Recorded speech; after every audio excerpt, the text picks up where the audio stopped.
Well, this is me today after a very long trip. Let's see what happened prior to this. So here's Chicago, Illinois, Minneapolis, North Dakota. So if you guys remember, here's my favorite Fargo. So this is Dickinson, North Dakota. That's where I delivered. What did I have? Pipe, right? And then from there, I just drove straight north, but I had to go like this through Williston. That's where that Love's truck stop was that you saw probably. And I ended up in Estevan, Saskatchewan. This is Canada already. So let's just forget about Dickinson because my current trip began in Estevan. So from Estevan, that's where I said bye-bye to my step deck trailer. And I just drove south into US, right like this on Highway 52, past Minot and Jamestown. This is I-94, and I ended up in Fargo, and that's where I filled up both of my tanks. Okay, and then from Fargo I went towards Indianapolis, but there's a bigger lots of construction here near Rockford, so I didn't go like that. I bypassed Chicago like this.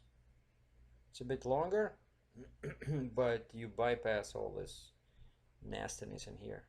Unfortunately, I also bypassed a couple of shops I wanted to visit, in particular a top and chain shop in Lake Station, Indiana.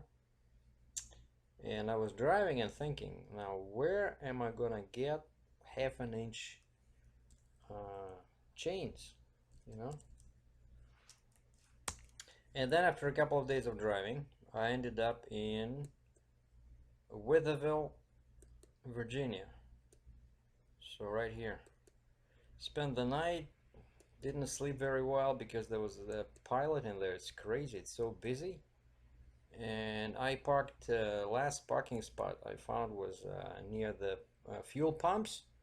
And there was all night there were trucks coming in and out, you know, from fuel islands. I think some people mistakenly believe that when they fuel at night that they get a discount. Well, I got, you know, some news for those people. It's the same price, so you might as well sleep at night and fuel up in the during the day. Anyway, I think I was here. Yeah, Flying J. And then I got up this morning. That's where I left this morning, August 4th, Monday. And my destination was this little town of Bennettsville. And it was like 300 kilometers. Took me forever because part of the road was on a two-lane highway in here, and this is the border, North Carolina, South Carolina. So that's where the plant is. Yeah, this stretch, well, it's an okay road because I didn't have a trailer, but you know, took a very long time. So now look at the distance, 3,065 kilometers, or for our American friends, 1,905 miles. That's what I did from Estevan. But there was no other way, right? I had to give my step deck trailer to this guy, and he's from Alberta, so at least I didn't have to drive all the way to Alberta. But one interesting thing here is that if we look at the distance from Fargo to Bennettsville, it's 1,500 miles, and I was cruising at around 59, 60 miles per hour, and my power harness was at setting 10, so it's like 640 horsepower, 2,000 pounds of torque. And I checked my fuel level, and I'm still just under half, you know, between 1/4 of a tank and 1/2 of a tank. I think I did at least 9 miles per gallon. And so I picked up the trailer over there,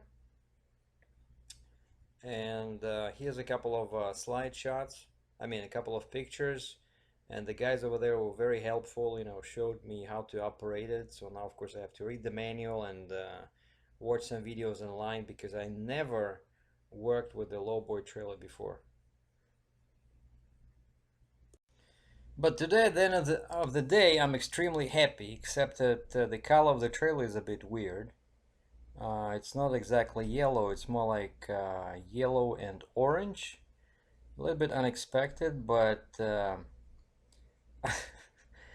I'm really excited. It's a really high quality trailer. I was afraid it would be some kind of cheap junk, but you look at all the welding seams, and I really liked it. So got a good, got a very long gooseneck. So this is a Honda Pony motor, which I'm gonna keep as a reserve.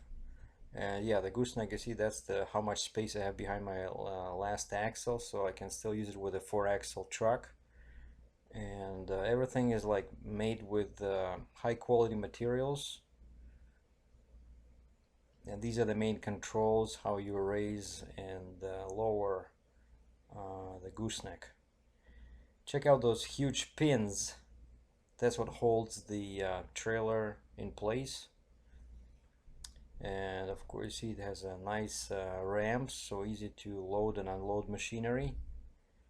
Lots of D-rings.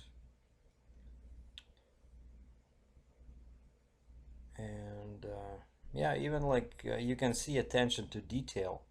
These guys thought of everything. And the center of the trailer is open to save on weight and money.